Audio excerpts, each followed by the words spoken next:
for the American people in meaningful ways. We're also staying busy during this lame duck period, advancing important legislation, including two critical bills that I'll briefly highlight here. My friend and colleague on the Ways and Means Committee, Claudia Tenney from New York, she is pushing the Stop the Terror Financing and Tax Penalty on American Hostages Act, and we'll put that on the floor this week. This is a common sense piece of legislation that will prevent the IRS from charging late fees and penalties on American citizens who are wrongfully detained or held hostage abroad. Again, a common sense piece of legislation. This bill also revokes the tax-exempt status of American nonprofits that provide financial or material support to terrorist groups like Hamas. This bill addresses critical gaps in our tax laws to hold organizations and support terrorism accountable and provide relief for hostages who are just trying to get home and reunite with their families. Second bill we're also bringing to the floor, Congressman Russ Fulcher's Committing Leases for Energy Access Now Act, the CLEAN Act, which will require the Department of Interior to increase the frequency of geothermal lease sales from every 2 years to every year, hold replacement sales if necessary, and create decision deadlines for permit applications for better transparency and communication. We know that diverse and reliable energy sources are critical to our national security and American energy dominance, and geothermal energy provides clean baseload power that utilizes the resources that we have here in the United States. Again, two common sense pieces of legislation that I'm sure you all are chomping at the bit to talk about extensively today in this press conference. Looking forward to supporting both these measures, and I will now turn the time over to our whip, Mr. Tom Emmer. Thank you, Blake. 18 minutes. This is how long Laken Riley fought for her life until she was ultimately murdered because of Joe Biden and Kamala Harris and the Democrats' open border agenda. Police found Laken with her skull bashed in by a rock and her body exposed. Yesterday, we learned that Democrats' failed policies resulted in Laken's alleged killer receiving a taxpayer-funded flight from New York City to Georgia. This is a slap in the face to the entire Riley family. A slap in the face to every law-abiding, tax-paying American citizen. And it confirms what we've known all along. Laken Riley's murder was entirely preventable, and the Biden-Harris administration is responsible. Unfortunately, her story is not an isolated one. There's 12-year-old Jocelyn Nungair. There's 37-year-old Rachel Morin, and these are just the cases we know about. All of these young women were brutally murdered because the White House prioritized illegal immigrants over their safety. Thankfully, on November 5th, voters said enough is enough. They elected a Republican president, a Republican House, and a Republican Senate with a mandate to get this crisis under control and end the Democrats' open borders insanity once and for all. And that's exactly what we're going to do. With President Trump leading the way, our Republican trifecta is ready to hit the ground running on day one to secure our borders and ensure criminal illegal aliens are removed from our communities.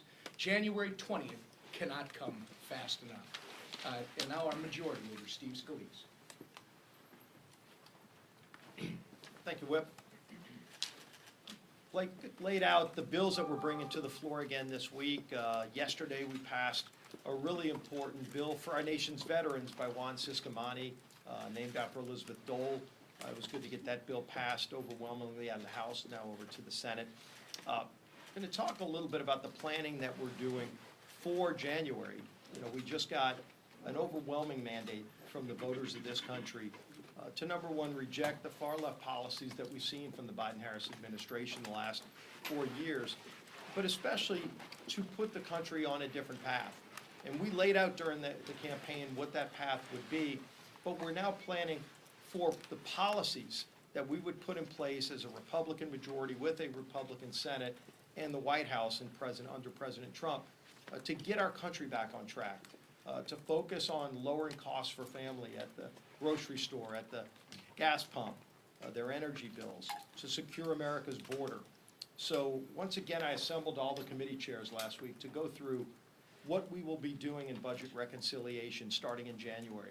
This is going to be a busy process next year. We laid out a very aggressive first 100-day agenda, addressing the things that would get our country moving again, that would focus on lowering costs and getting our economy moving, making sure there is no tax hike next year. You know, if Congress takes no action, the Tax Cuts and Jobs Act under President Trump, many of those provisions from 2017 would expire, leading to a large tax hike on families. We are going to work to prevent that from happening. So ultimately, if you look at what we're focused on right now, is being ready day one, starting in January, when we get not only that mandate, but that opportunity to get this country back on track with unified government in Washington to start addressing the problems that were created by President Biden and Vice President Harris. We are ready for that moment. We're already making plans, working with President Trump to get our country moving again quickly so that families can finally get relief, the relief that they not only deserve, but the relief that they voted for just a few weeks ago. And so leading that charge while he's not hanging out with Kid Rock at UFC fights and Jelly Roll is our Speaker of the House, Mike Johnson. Thanks a lot. Good morning to everybody. Glad to see such a full crowd. Every seat taken, almost standing room only in here. It is almost like a UFC fight in Madison Square Garden, almost as fun. All seriousness, we had a great weekend at Mar-a-Lago with President-elect Trump, talking about the legislative plan, talking about the agenda going forward, lots of substantive discussions. I met with President Trump and President-elect Trump and Vice President-elect J.D. Vance and their senior policy leaders, and there's no daylight between their agenda and what they envision and what we envision for the House. And in order to accomplish all of that, the President needs an aggressive cabinet, and he has put forward some extraordinary nominees. I've met with many of them individually since those announcements have been made, and we're excited about the days ahead. House Republicans are committed to working with President Trump and his nominees and the administration as we prepare for what will be a breakneck 119th Congress. The agenda will be fast-paced. The first 100 days will be very full, because we have a lot to fix. And as I've said many times, I believe President Trump could be the most consequential president of the modern era because we have to fix everything. And by extension, Congress can be as well. And the incoming administration is going to be filled with great men and women, and I trust, we trust and hope that Senate Republicans will, and the whole Senate, will perform their constitutional responsibility to advise and consent on President Trump's nominees, and to do that in a speedy, expeditious manner. And as I said, we've been working with the Senate as well on this big plan we have to hit the ground running in January. We laid out this morning for the House Republicans what Leader Scalise was referring to, and that is kind of the overarching points, the overarching pieces of the reconciliation package. And in quick summary, we want to grow our economy and defeat inflation. We want to restore the border. We want to restore America's energy dominance, provide educational freedom, and dismantle the deep state. Lots of course, details on each of those categories, but we're working all that out together in a bicameral fashion with Senate Republicans, House Republicans working together, and of course coordinating with the new Trump administration. In the meantime, we have some items we have to go through for the remainder of this year, as you all know. We have a disaster relief package that's been presented by the Biden administration, their request. And even before, I want to point out, even before Hurricanes Milton and Helene hit shore, House Republicans ensured that appropriate emergency funds would be provided to FEMA, as we did in that last funding package, as you know. And now that we're back in session, we're going to continue to provide for the American people with the resources that are desperately needed. So I saw firsthand, I went to the sites of the devastation. I went to Florida, where Helene made landfall, and looked at the devastation there, all the way inland, even to the agricultural areas. And then I spent a lot of time in western North Carolina, where it looks like a bomb went off in most of those areas there. So these communities can be rebuilt responsibly, and Congress has a role to play. We'll be looking at all that. On the floor this week, you heard a quick summary about some of these steps we're taking towards beginning to restore America's energy dominance. And tomorrow we'll pass the Clean Act to increase our domestic power production and strengthen America's energy security. We're going to pursue an all-of-the-above energy policy, and geothermal is a big part of that. It's just beneath our feet, and in the Mountain West states, this is a big thing. We're not going to waste it like the Biden administration did. We're going to use all the precious resources that we've been blessed as a nation to have. We'll also vote on the Stop Terror Financing and Tax Penalties on American Hostages Act this week. Common sense legislation, as you heard. It prevents the IRS from charging late fees on Americans who are held hostage or wrongfully detained abroad. This is an obvious thing that everybody should be in support of. we're going to make sure that we follow common sense legislation and these principles along the way. And House Republicans will fix that error this week and many, many errors in the days to come. So we're excited about that. I'll just say one quick note and I'll take your questions. We just had a great gathering of all the House Republicans, as we do each week, and we had many of our member-elects, new members who will be coming in, Republican members in the 119th Congress. It's an extraordinary group. They've been on the Hill for the last week or so, having their orientation. I'm really proud of this group. They have an extraordinary set of skills and expertise they bring to the table and life experiences. Pound for pound, I think it's one of the strongest classes maybe that's ever come in for our party, and I'm really excited about what they'll contribute. And I told them and all of our members this morning, as we approach Thanksgiving, it's an appropriate time for all of us to be thankful, not just for the immediate blessings of our family and friends and the things that we enjoy, but for this great country. And the fact that I believe that we've been given the great blessing of an opportunity to save America. And that's what we intend to do, and we have a very deliberate agenda to pursue to make sure that happens. So we look forward to getting to work. Yes, sir. Mr. Speaker, is freshman-elect Sarah McBride a man or a woman? Look, I'm not going to get into this. We welcome all new members with open arms who are duly elected representatives of the people. I believe it's a command that we treat all persons with dignity and respect. We will. And I'm not going to engage in silly debates about this. There's a concern about the uses of restroom facilities and locker rooms and all that. This is an issue that Congress has never had to address before. And we're going to do that in a deliberate fashion with member consensus on it. And we will accommodate the needs of every single person. That's all I'm going to say. Mr. Speaker. Yes, sir. Do you plan on bringing Nancy Mace's transgender bill and putting that into the rules package?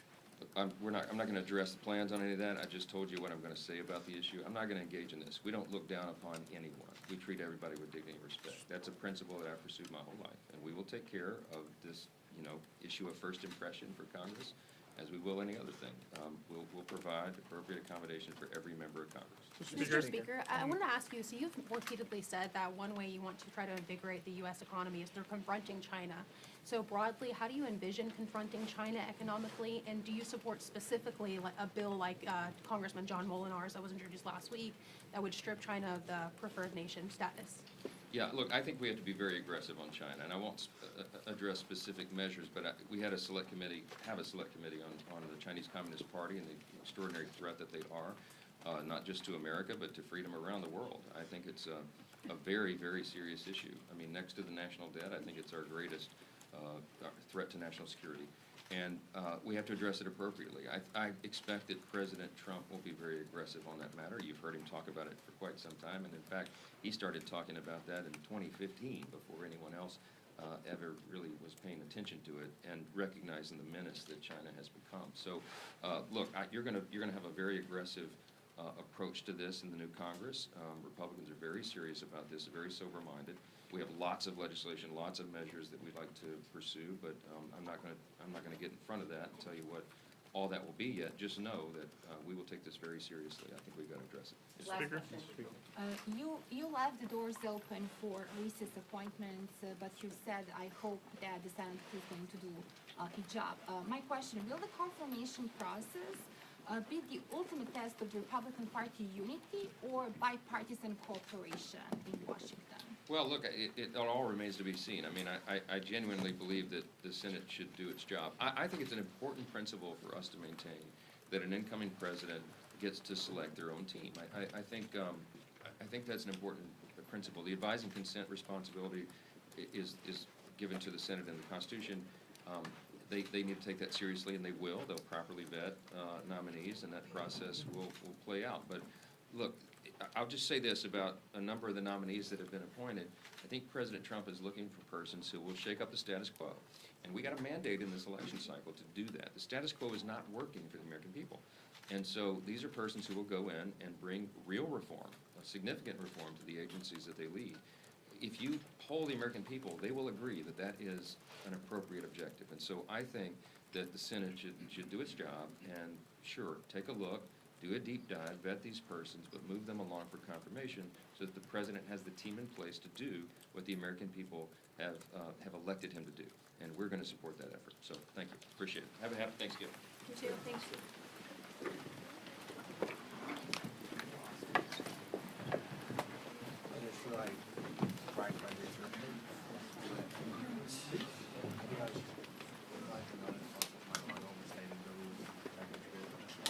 Good job. Right in my news. Learn it from the best. Is Jeffries coming in here right away? I didn't see it. Let me check the EBP. Potentially, 12 to 12:30. There's nothing confirmed yet. Yeah, I don't see him on the board. I didn't see that on the board either.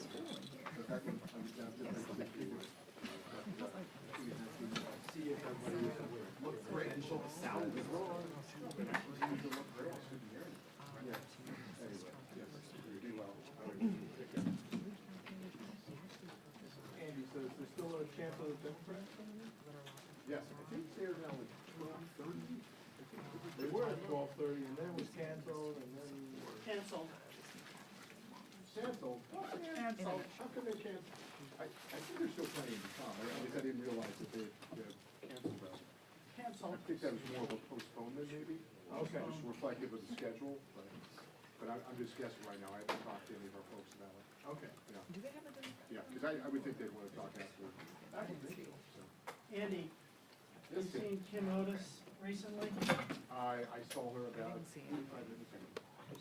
Do I have a message for her? Yeah, tell her, she should have stopped at the tailgate. So, I know she wasn't up, were you there this past weekend? No.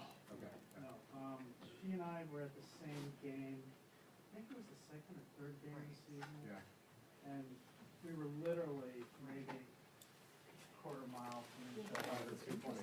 Yeah. How often do you go there? Just for one game. Okay. Um, You're the one, right? Yeah, Yeah. Class of '82. Okay. And, Except you left in '82. Yeah, but, we wound up going to the same game, and I never saw her. She Did you guys know that actually going into the weekend? Yeah, Oh, I okay. mean, yeah, It could be we talked about it. Have you ever been up there? And so I've been up there not for a game. as opposed to It's, a wrapper bit. she and her gang have this wacky rule at the tailgate. Hey, yeah, so It's called shot clock. But I just stay in. You know, every 20 minutes, they're doing tequila shot or something. Alright. And it was a noon game, No, no. and so people, and the people I tailgate with are in their 70s, and they're drinking martinis at 9 o'clock. I like it sometimes too. Oh, Yeah, yes. This is starting early. I've been curious as to, ask her about the shot clock at her tailgate. How's it going, Mr. Scalise? Yep, doing all right? Yeah, good.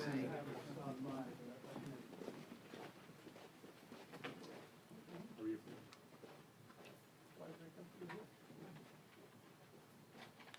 They have the other studio?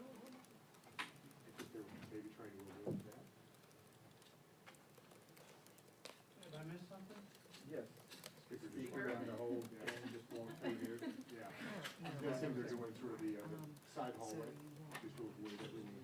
Avoid the paparazzi. The paparazzi. How about that Matt Gates? What a nut, huh, Mr. Speaker? And then maybe a small soundbite, maybe with Johnson. Good too, like, they need to vet and then they need to move them along, well, if they vet and they find something that they don't like, then maybe, Wah, wah, wah.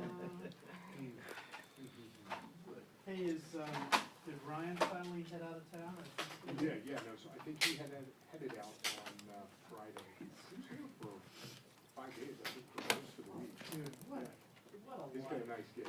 Oh. He's got a great gig. Yeah, good for him. He told me he's a little worried he might become a victim of his own success and may come on back. Yeah, hopefully not. And so, no, I mean, that was the thing.